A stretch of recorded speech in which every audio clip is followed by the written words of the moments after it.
Assalamualaikum, hai, jumpa lagi sama Family Go.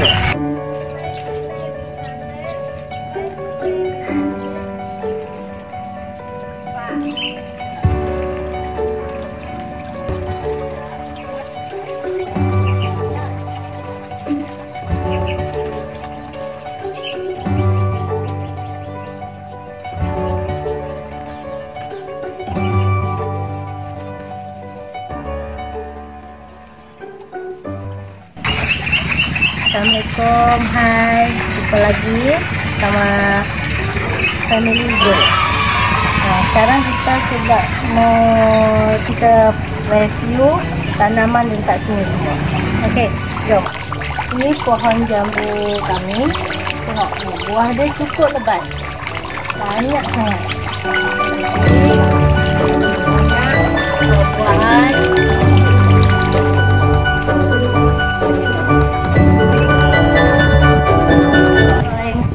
Katanya buah rasa durian.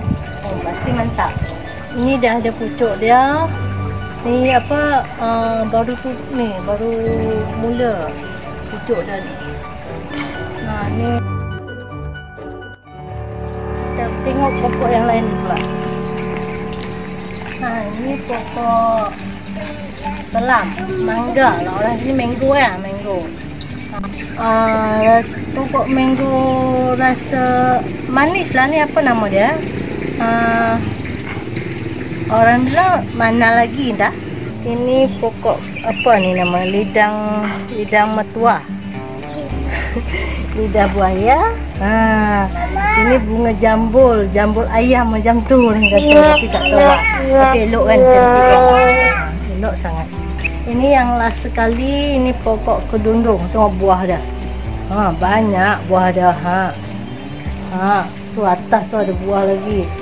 Ni ada lagi buah dia. Oh, banyak sangat buah dia. Ini ada kebun-kebun kami. Ada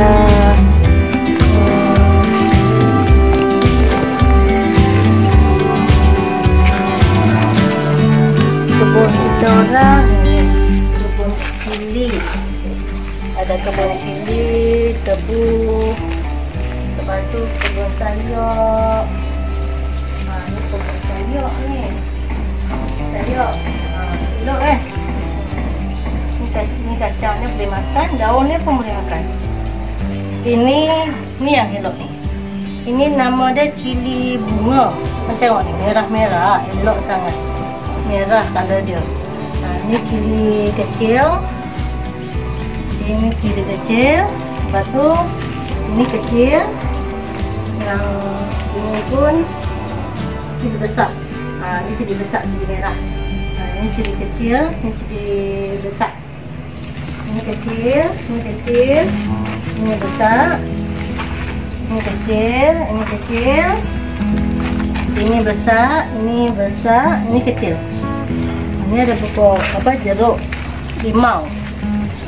Ni daun limau. Ini dah kunyit dah, nak mati dah.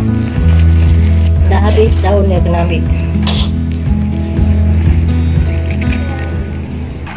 Okey, sekian dulu review kita tanaman kita hari ini.